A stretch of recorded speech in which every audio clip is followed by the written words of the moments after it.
No Labels is an implementation strategy that highlights the importance of modeling and learning what each icon on a communication device means. Aside from watching this video, No Labels is less of an actionable strategy and more of something for adults to keep in mind while supporting a child who uses AAC and does not yet read.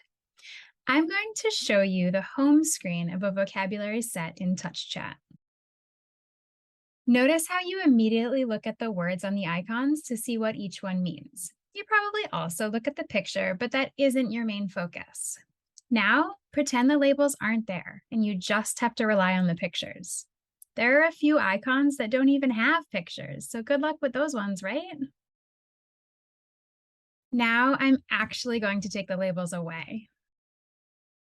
I put some arbitrary symbols on our text-only buttons, as that's about as meaningful as those text labels are to our kids who cannot yet read.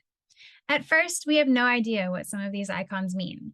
Some of the pictures are obvious, but others are somewhat vague and do not lend themselves to logic. But once we start using them and learning what they say, we will start to remember where they are. You can liken it to a computer keyboard. You likely type with some level of automaticity without actually thinking about what each key on the keyboard symbolizes. You have a good deal of muscle memory to assist with that, along with tons of learning and repetitive practice touching each key and seeing what it puts on the screen. This learning and repetitive practice is what we need to prioritize for our students who do not yet read so that their use of their AAC device can become easier. Now I'm going to show you both screens together so you can compare the two.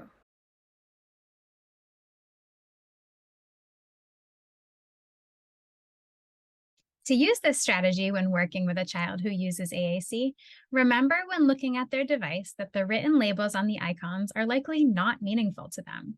Notice how much you rely on the labels and then pretend they're not there because that's what the child is experiencing. It can be a powerful learning experience for adults to experience using a talker without the luxury of reading the labels. Realizing just how vague and cryptic the images can be is a helpful reminder of the learning experience of children who cannot yet read. Keeping this in mind highlights the importance of modeling and letting kids explore their device to learn what each symbol means. We need to touch the icons on their device and use those words ourselves in order for our kids to understand what they are and what they mean. And we need to give them time to explore their device on their own as well.